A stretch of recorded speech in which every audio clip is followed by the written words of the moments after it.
Bonjour, une petite vidéo pour faire la correction de la partie 2 de l'activité sur l'aspirine, activité en relation avec le chapitre 4. Donc dans cette partie 2, on s'intéresse à la représentation de la molécule d'acide acétylsalicylique.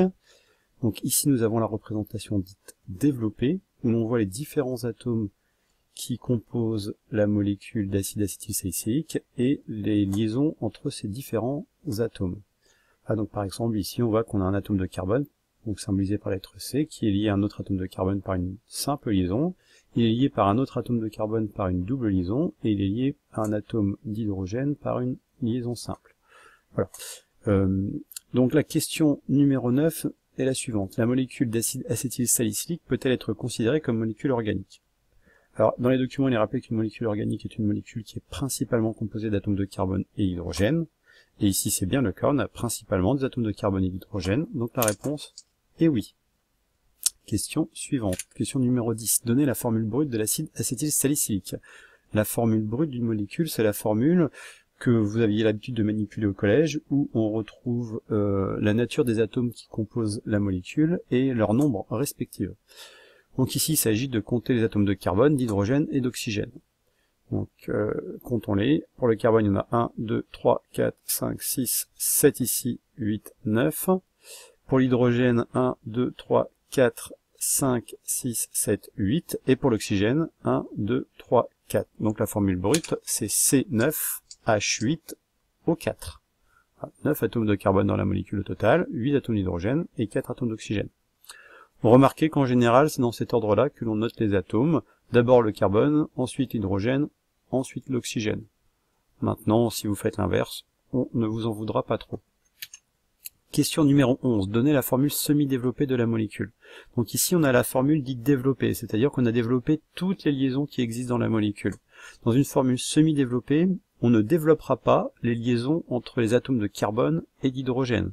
C'est-à-dire que ces liaisons, ici, voilà, et puis ici, puis encore ici et ici, on ne va pas les développer, on va directement coller les atomes d'hydrogène aux atomes de carbone.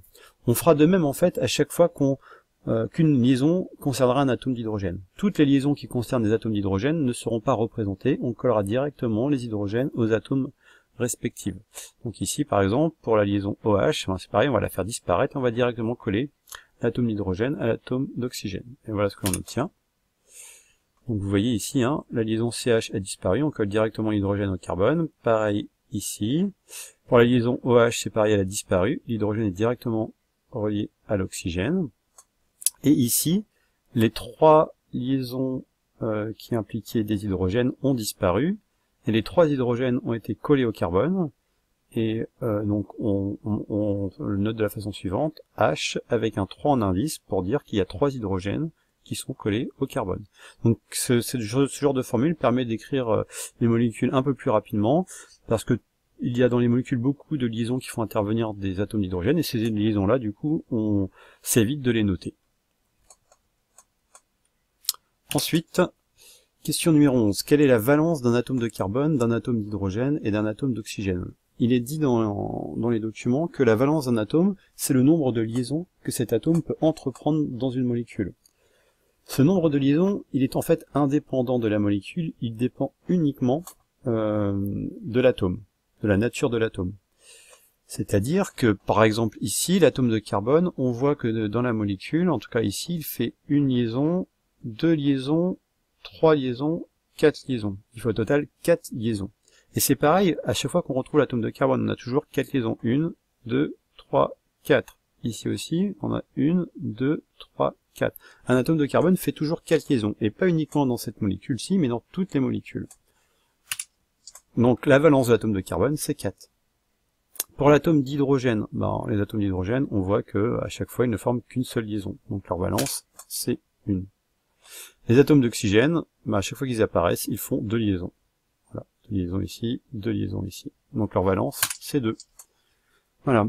En fin d'année, ou si on n'a pas le temps en première S, vous verrez pourquoi ces atomes font 4 liaisons pour le carbone, une liaison pour l'hydrogène, ou 2 pour l'oxygène. Donc on essaiera d'expliquer ces nombres-là. Question suivante. quels groupes caractéristiques sont présents dans l'acide acétylsalicylique. Dans les documents, on vous dit qu'un groupe caractéristique, c'est un groupe d'atomes qui est présent dans la molécule et qui, en fait, va conférer à la molécule une propriété chimique bien particulière. Alors ici, on a la liste de tous les groupes caractéristiques que on va étudier cette année. Il suffit de les repérer dans la molécule. Alors ici, on voit qu'on a le groupe OH. Il apparaît ici. Alors on serait tenté de dire que le groupe hydroxyle est présent dans la molécule. Mais dans les documents, il est bien spécifié que, en fait, le groupe hydroxyle, s'il est rattaché à un atome de carbone, par exemple, qui fait une double liaison avec un oxygène, eh ben alors il ne va pas avoir il va pas conférer à la molécule les mêmes propriétés chimiques. Parce que, en fait, il faut considérer ce groupe comme un ensemble, qui est ici, en fait, le groupe carboxyle. Donc, il faut considérer ici qu'on a le groupe carboxyle, et non pas le groupe hydroxyle plus ce groupe-ci. Non, il faut considérer un ensemble, c'est bien l'ensemble qui va donner à la molécule des propriétés chimiques qui vont être spécifiques à ce groupe-là. Hein, c'est pas comme si la molécule allait avoir des propriétés chimiques dues au groupe hydroxyle et dues à ce groupe-ci, là, la double liaison carbone-oxygène qu'on appelle le groupe carbonyle ici. Non, il faut considérer l'ensemble qui est le groupe carboxyle, et donc qui conférera certaines propriétés, en particulier des propriétés d'acidité à la molécule. Donc ici on a bien le groupe carboxyle. Voilà. Ensuite, on peut voir ici un autre groupe, un carbone, lié par simple liaison à un oxygène, lié par double liaison à un autre atome d'oxygène, et lié par simple liaison à un atome de carbone. C'est le groupe qui est ici, le groupe ester. Voilà. Et puis, on nous dit que une double liaison entre deux atomes de carbone, c'est un groupe alcène. Donc voilà, j'ai par exemple un groupe alcène ici, un autre ici, un autre ici. Je les ai pas entourés parce qu'en fait, en toute rigueur, quand les groupes alcènes sont au sein d'un cycle, ça fait un groupe particulier qui n'est pas le groupe alcène, qui est un autre groupe, mais qu'on ne verra pas cette année. Voilà, donc c'est pour ça que je passe assez rapidement. Vous ne pouviez pas le savoir, donc ici, forcément, si vous avez entouré la double liaison carbone-carbone, c'est bon, hein, voilà. Voilà pour cette correction.